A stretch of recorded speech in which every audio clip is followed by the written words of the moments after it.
December 1993, MGM Grand, Las Vegas.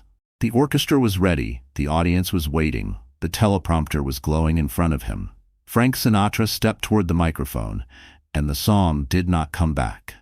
Not a forgotten rehearsal song. Not some throwaway number from the bottom drawer. A Sinatra song. The kind of song the audience believed belonged to him the way a shadow belongs to a body. But that night, according to drummer Greg Field, Sinatra's memory and ability to read the teleprompter were so impaired that he stopped mid-song, looked confused, and could not remember the lyrics. After the concert, he reportedly ordered his manager to give the audience their money back. That is where this story should begin. Not with the baby in Hoboken. Not with the first record, not with the tuxedo, the whiskey, or the famous blue eyes. With the moment, the man who once controlled every breath in a room began losing the one thing no one could replace for him: the song. Frank Sinatra did not lose his fame first. He lost the songs. And for Sinatra, that was not a small failure. That was the floor cracking under the whole building. Because Sinatra was never just a singer. He was control in a tuxedo. He controlled the microphone. He controlled the tempo. He controlled the band. He controlled the table. He controlled the entrance. He controlled the exit. For decades, if Frank Sinatra entered a room, the room adjusted. Then the room started answering back. The studio built him, then dropped him. Ava Gardner broke the product America had bought. The FBI wrote him down in files he could not charm. Kennedy used his voice, then chose Bing Crosby's house. Vegas made him king, then reminded him the state still owned the license. And finally, the stage itself began to betray him. The lyrics slipped. The breath weakened. The memory cracked. This was not only old age. Old age is ordinary. This was almost poetic cruelty. The man who had made America feel that every lyric obeyed him began losing command of the lyrics themselves. And Sinatra knew bad rooms. He knew rooms that screamed for him, rooms that laughed at him, rooms that dropped him, rooms where men in suits took notes, rooms where presidents smiled until the files became inconvenient. But this Las Vegas room was different. There was no enemy to punch, no columnist to freeze out, no studio boss to outlast, no politician to replace with another politician, no casino manager to glare into submission, just a stage, a teleprompter, a band trying to follow him, and a song that refused to behave. That is the real tragedy of Frank Sinatra. Not that he died. Everyone does.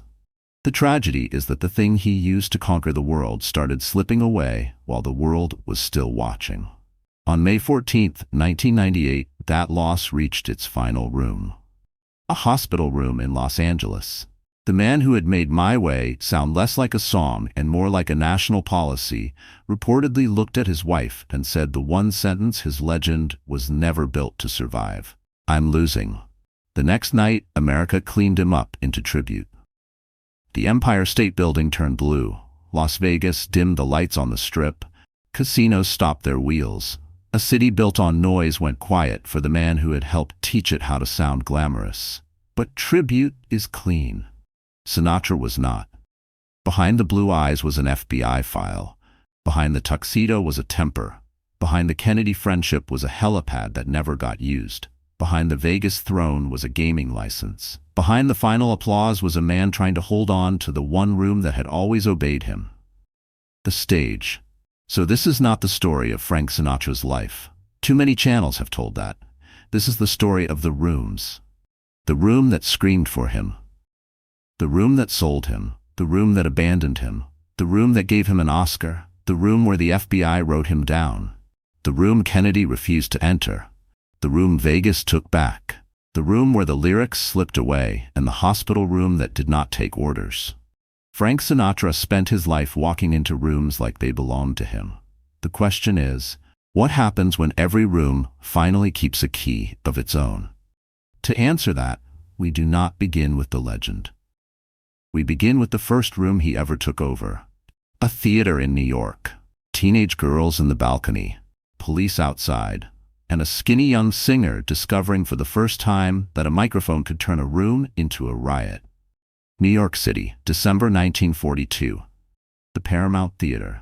A movie palace with velvet seats, bright lights, and enough teenage girls inside to make the police regret several career choices. Sinatra stepped toward the microphone. The room did not applaud.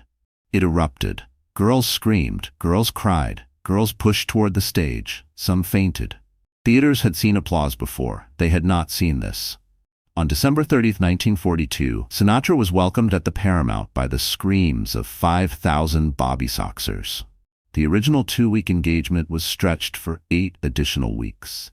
That was the first room Sinatra truly owned. Not because he was loud, because he was close. Other singers projected to the room. Sinatra seemed to enter it quietly, lean toward one person, and make the rest of the crowd feel like they were overhearing a confession. A huge theater. A private feeling. Very dangerous combination. The girls understood it first. Adults, as usual, arrived late and complained about the noise after the money had already been counted. By 1944, the chaos around Sinatra had grown into the Columbus Day riot. The Guardian describes the scene around the Paramount on October 12, 1944, when the bobby-soxers turned out in force and Sinatra became one of pop's first true mass hysteria stars. This was before Elvis. Before Beatlemania. Before every boy band manager discovered that teenage girls were not a market segment, but a natural disaster with allowance money. Sinatra saw the effect. One microphone, one thin young man, one room losing control. That mattered. Because Sinatra had grown up in Hoboken, where respect was not handed out like theater programs. You had to take it, you had to earn it, or if necessary, sing it into submission. At the Paramount, he learned the first rule of his life. A room could belong to him. And once a man learns that, he starts wanting bigger rooms. The record room, the studio room, the movie room, the political room, the casino room. But the theater also taught him something dangerous. Applause can sound like love. It is not love, it is weather, and weather changes. The girls who screamed in 1942 would grow up, the industry would move on. The same room that turned him into a phenomenon could one day ask whether he was still worth the booking. That was the trap inside the screaming. The Paramount gave Sinatra power, but it also gave the entertainment industry a product. And the next room did not scream for him. It measured him. The studio room knew exactly what it wanted from Frank Sinatra, not the whole man. That would be messy. It wanted the usable part, the wounded boy, the soft voice, the shy smile, the romantic ache, the kind of man teenage girls could worship and mothers could pretend was harmless. His publicist George Evans helped shape the image. He gave Sinatra the nickname, The Voice. It was simple, clean, and almost annoyingly effective. The product worked. Sinatra sang. America bought the feeling. But the real Sinatra was not a clean product. He was generous, loyal, insecure, ambitious, sentimental, explosive, and fully capable of turning a small insult into a long-term diplomatic crisis. In other words, excellent for audiences, less excellent for everyone's blood pressure. The studio sold tenderness. The man came with a detonator. For a while the machine protected him. The girls screamed, the records sold, the newspapers watched him. Movie studios used him. Radio loved him. Then the room began to cool. The bobby-soxers aged out of hysteria. New tastes moved in. Television arrived like a thief with better lighting. And Sinatra's voice, the one instrument he trusted more than any friend, began to fail him. At the Copacabana in 1950, he suffered a vocal crisis. Later accounts describe a throat hemorrhage. For a man whose entire identity depended on breath, that was not just a medical issue. That was a warning shot through the whole mythology. Then came humiliation with a soundtrack.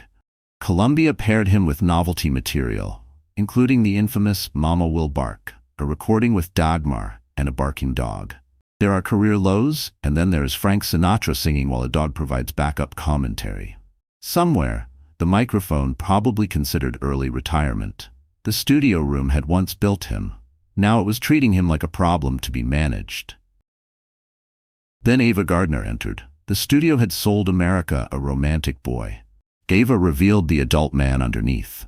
Sinatra was married to Nancy Barbato. He had children. He had an image. He had a public that wanted him wounded, but not inconveniently human. Ava made him inconvenient, beautifully inconvenient. The affair went public. The press had its feast. Catholic critics sharpened their knives. Hollywood suddenly became very serious about morality, which is always touching when revenue is nervous. The room that had sold him began to deny him. That is the cold rule of show business. It will build your myth if the myth sells. It will abandon the man the moment the myth stops behaving. Sinatra thought he controlled the song. The studio reminded him that it controlled the shelf, and the next room would not just damage the product, it would break it open. Ava Gardner did not destroy Frank Sinatra. That would be too simple. But she exposed the lie inside the package. The package said, "Tender boy." Ava revealed, "Dangerous man." The package said, "Faithful romantic." Ava revealed, "Married celebrity in free fall." The package said, "Safe." Ava Gardner had very little interest in Safe. Sinatra fell hard. The problem was that he was still married. The second problem was that Ava did not make anything look small. Their affair became public.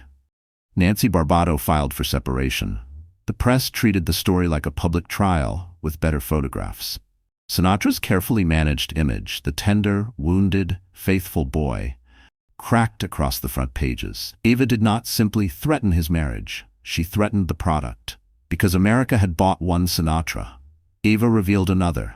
The man with appetite, the man with jealousy, the man who could be brilliant and unbearable before breakfast, the man who could love like a fire and then wonder why everything around him was smoke.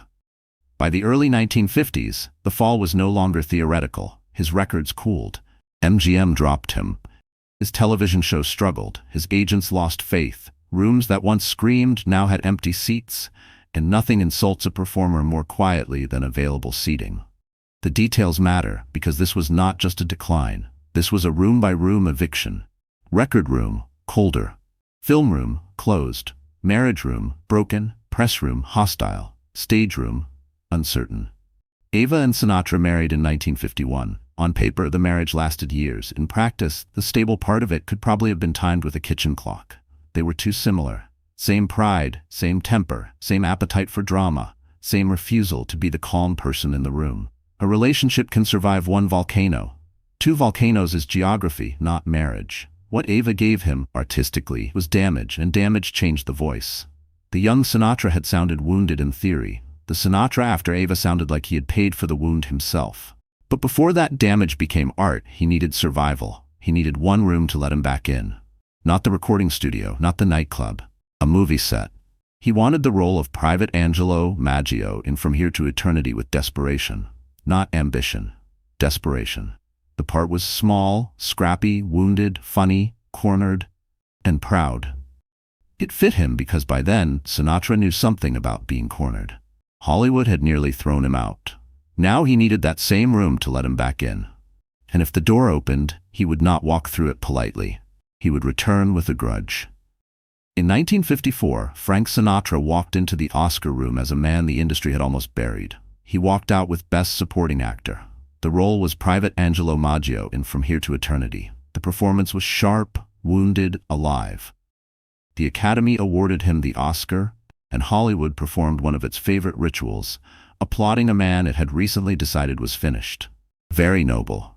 Very convenient. The award did more than revive his career. It changed his psychology. Before the fall, Sinatra knew power. After the fall, he knew resurrection. That is more dangerous. A man who has never lost can be arrogant. A man who loses everything and comes back may become convinced that the universe owes him interest. The soft young crooner was gone. The new Sinatra carried edge. He had a darker voice, a colder memory, a sharper sense of who had stayed and who had vanished. He did not simply remember kindness. He remembered absences. Then came Capitol Records. This was not just a recording deal. It was a new room, a room he could design.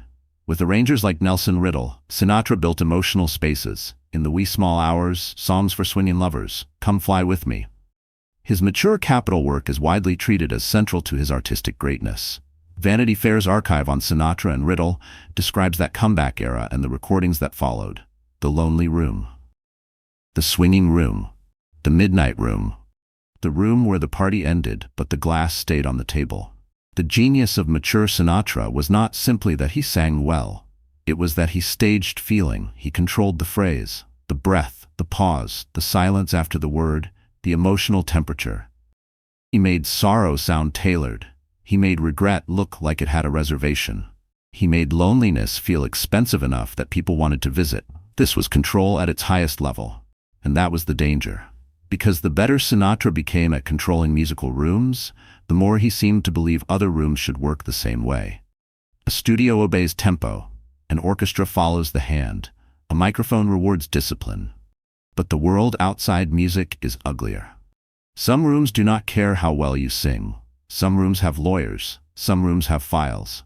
Some rooms belong to politicians. And while Sinatra was rebuilding himself through records, films, and stage power, another room was filling with his name. Not a theater, not a studio, a federal file. In that room, Sinatra did not choose the lighting. He did not choose the arrangement. He was not the performer. He was the subject.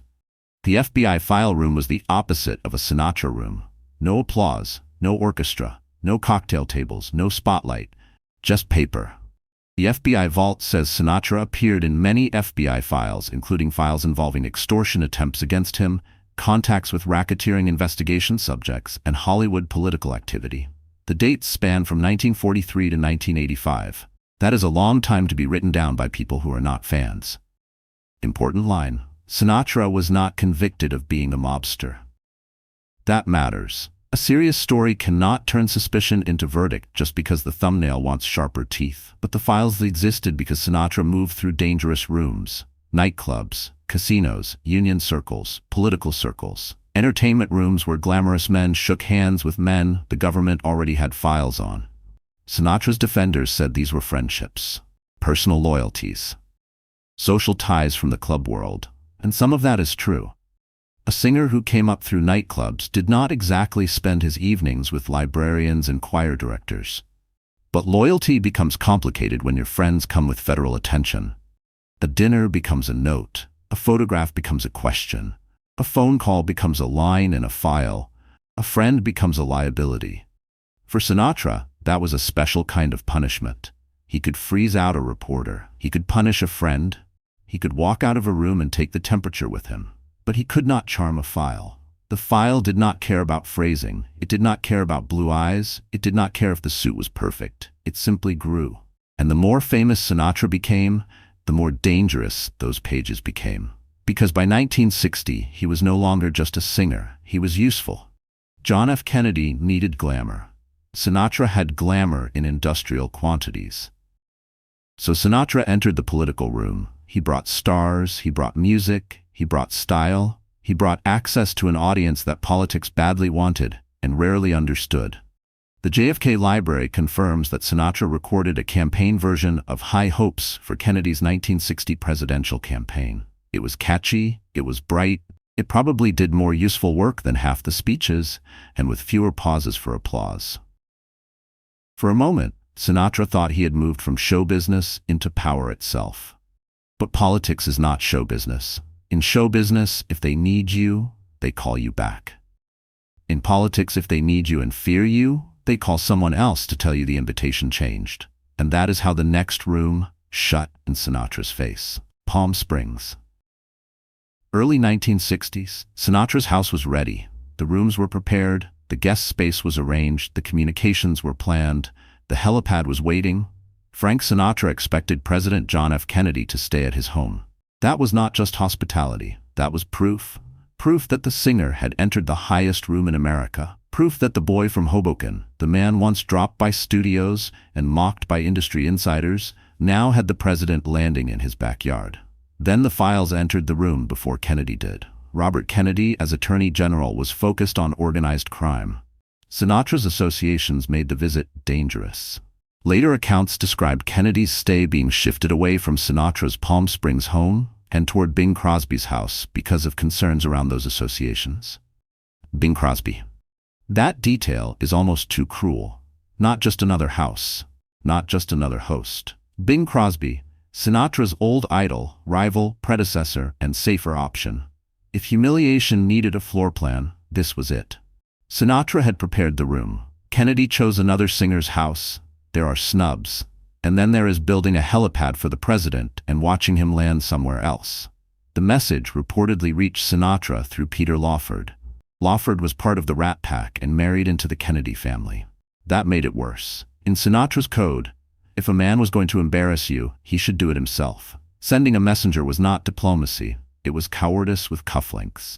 The helipad story became legend. Sinatra, furious, reportedly smashed it with a sledgehammer.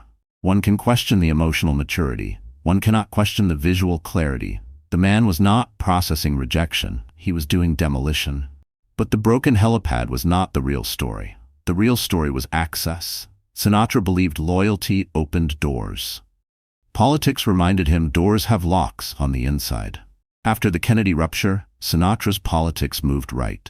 He later supported Republicans, grew close to Ronald Reagan, chaired Reagan inaugural events, and received the Presidential Medal of Freedom in 1985. The Grammy Museum lists that honor alongside his Kennedy Center honors and Congressional Gold Medal. That shift can be read many ways. Ideology, resentment, access. A man replacing one powerful room with another because the first room had embarrassed him. What matters for our story is simpler. Sinatra lost a room he thought he owned.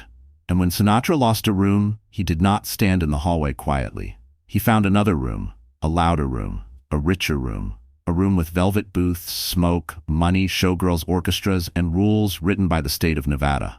Las Vegas was waiting, and Vegas loved Sinatra. Until Vegas remembered it also had paperwork. Las Vegas sweeted Frank Sinatra because Las Vegas was basically Sinatra with neon. Performance, risk, money, appetite, private rooms, public spectacle. A city where everyone knew something and nobody looked directly at it unless subpoenaed. At the Sands, Sinatra and the Rat Pack turned the showroom into a kingdom. Dean Martin, Sammy Davis Jr., Joey Bishop, Peter Lawford, until the Kennedy wound made him less welcome in the court.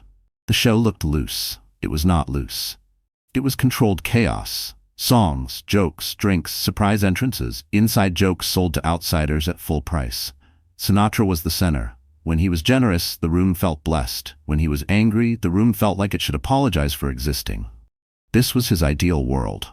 A stage, a band, friends, power, money, an audience that wanted to feel like it had been allowed into a private party. But Vegas had rules, not moral rules. Let's not say wild things, state rules. And state rules are much less glamorous than a spotlight, but much harder to outsing. The Calneva Lodge became the room where Sinatra's loyalty code crashed into Nevada gaming regulation. In 1963, Sam Giancana's visit to the Calneva caused a major problem. Connor reports that Sinatra surrendered his gaming licenses for both the Calneva and the Sands, where he also held an interest. UPI later summarized the controversy by noting that Sinatra lost his gambling license in 1963 when reputed mobster Sam Giancana visited the Calneva Lodge. This was Vegas answering back. Sinatra could make the showroom rise. He could make waiters stiffen. He could make a band snap into place. He could make a room feel warmer, colder, richer, meaner, or more alive simply by walking in. But he could not make the Nevada Gaming Control Board vanish. That is the key. His charisma ruled the room, the state ruled the license, and in Vegas, the license mattered. Sinatra's defenders saw loyalty, his critics saw recklessness. Both had evidence. He stood by people. That could be admirable. It could also be professionally catastrophic when the people involved carried their own gravitational field of legal suspicion. This is why the Vegas chapter matters. It is not about cheaply claiming Sinatra was a criminal. That is lazy. The stronger story is about limits. There is a limit to charm. There is a limit to loyalty. There is a limit to being the biggest man in the room when the room is owned by a gaming commission. Sinatra did not stop being Sinatra. He kept performing. He returned to Vegas again and again. Sinatra rarely stopped anything gracefully. Even retirement had to negotiate with him. But the Calneva episode proved something. The kingdom had house rules, and for once, he was not the house. Still, one room remained his safest place. The stage. Then time walked in. No badge, no file, no casino regulation, just time. And time did not ask for a license. Time did not defeat Frank Sinatra all at once. That would have been too neat. Time has terrible pacing. It took pieces. A breath, a lyric, a cue, a name, a face. By the 1990s, Sinatra was still a monument. But monuments can crack while tourists are still taking pictures. The Duets albums sold massively. They brought Sinatra back to listeners who knew the legend before they knew the records. But the late performances told a harder story. Drummer Greg Field described Sinatra's final concert years, including moments when his health, memory, and stage command began to fail. This was cruelly precise. Sinatra's gift had always been control. Breath, timing, memory, phrasing, silence. Age went straight for those things. A bad review could be answered, a rival could be outperformed, a reporter could be frozen out, a president could be replaced by another president, a gaming license could eventually be regained. But memory? Breath? The body? No friend can call in a favor with the lungs. No arranger can rewrite the brain. No lawyer can file an appeal against age and expect the court to be impressed. In some late performances, Field recalled Sinatra struggling with lyrics and relying heavily on the teleprompter. In one painful concert, the song itself seemed to vanish from him. The man who once turned a microphone into a private weapon now stood in front of the audience while the machinery slipped. That does not make the performance shameful. It makes it devastating. The audience was not watching failure. They were watching the stage take back control. His final public performance came on February 25, 1995, at a Palm Desert event connected to the Frank Sinatra Desert Classic. Vanity Fair's account says no one fully understood in the moment that it would become his final public performance. That is how real endings often work. Not with thunder, with a date nobody knows is final until later. For a man who had controlled entrances and exits his entire life, that was almost cruelly plain. No perfect farewell tour, no final line planned for history, no clean cinematic exit, just a stage, a few songs, a final public appearance, then silence gathering around him. After that, public life narrowed. Health problems mounted. Family accounts and later reporting described the pain of his decline and the difficulty of his final years. The room did not betray him with hatred. That would have been easier. It betrayed him with patience. It waited until he could not fully command it anymore. Then it became the room he could no longer enter. After the stage, only one room remained. No orchestra, no spotlight, no comeback. The hospital room. The first line of the story had finally caught up with him. Frank Sinatra's final room did not care who he had been. That is the brutal democracy of a hospital room. It did not care about the Paramount. It did not care about the Oscar. It did not care about the Sands. It did not care about Kennedy, Reagan, the Rat Pack, the FBI files, or whether the band once waited for his signal before taking the next note. The room had monitors, doctors, a bed, a body at the end of its argument. For more than half a century, Sinatra had walked into rooms and changed their temperature. A theater could scream. A casino could lean toward him. A studio could build a myth around him. A president could use his voice. A nightclub could become his kingdom for one night. But the final room did not adjust. It did not dim the lights for effect. It did not wait for the downbeat. It did not care if the man in the bed had once made millions of people feel less alone after midnight. According to later accounts, his final words were, "I'm losing." That sentence matters because it is the opposite of the mythology. The public Sinatra was victory dressed in a tuxedo. My way. The glass, the cigarette, the blue eyes. The man who made defeat sound stylish as long as he was the one singing it. But "I'm losing" was not stylish. It was not a comeback line. It was not a lyric designed for applause. It was the sound of control finally leaving the room. After death, the machinery returned. The church filled. The cameras waited. The celebrities arrived. The fans gathered outside. Good Shepherd Catholic Church in Beverly Hills became one more Sinatra room. Mourners, security, public memory, private grief, and the strange theater that appears when a man belongs to his family and to strangers at the same time. Then Las Vegas answered. The Strip dimmed its lights. The casinos stopped. For 1 minute, the city that never wants silence gave Sinatra silence. Then the wheels started again. Of course they did. Vegas mourns, but Vegas does not miss a shift. Sinatra was buried at Desert Memorial Park. And there the story became smaller. Not smaller in importance, smaller in scale. After all the rooms he had conquered, after all the stages, studios, hotels, casinos, campaign events, and supper clubs, the grave did not list the rooms. It did not say Paramount. It did not say Capitol Records. It did not say From Here to Eternity. It did not say Sands. It did not say Kennedy. It did not say FBI. It did not say Rat Pack. The marker carried a quieter sentence: "Sleep warm, Papa." That line does not belong to the public Sinatra. It does not sell a legend, it does not swing, it does not wink, it does not try to make the ending sound bigger than it was. It sounds like family. And that is what makes it more painful. Because the public wanted the big line, the final Sinatra line, the title card ending, the phrase that could sit under a black and white photograph while an orchestra swells. But the grave gives something else: a private goodbye, a childlike sentence, a small warmth placed over a man who had spent his life inside rooms full of noise. And maybe that is the only ending that could cut through the mythology. Because Sinatra's life had been loud almost from the beginning. The Paramount screamed, the studios sold him. Ava broke the product, the Oscar brought him back, the FBI wrote him down, Kennedy shut the door, Vegas took the license, the stage forgot him back, the hospital room refused to obey. Then the grave reduced the whole thing to a name, 2 dates, and 1 private sentence. "Sleep warm, Papa." Not the chairman, not old blue eyes, not the king of the room. Papa. That is the final reversal. The man who spent his life making rooms answer to him ended beneath a line that did not need the room at all. No orchestra, no spotlight, no drink on the table, no president waiting in the guest room, no casino sign glowing in the desert, just the silence after the music. But the records kept playing. That is the strange victory of recording. The man loses control, the voice does not. A new listener still finds him. A hotel bar still plays him after midnight. A film still borrows him when it needs loneliness to look expensive. A stranger still hears one line and feels, for 3 minutes, that the room has changed. That is why Sinatra should not be remembered only as a life story. The better story is the rooms. The room that screamed for him.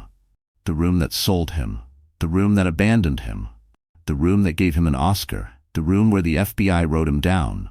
The room Kennedy refused to enter, the room Vegas took back.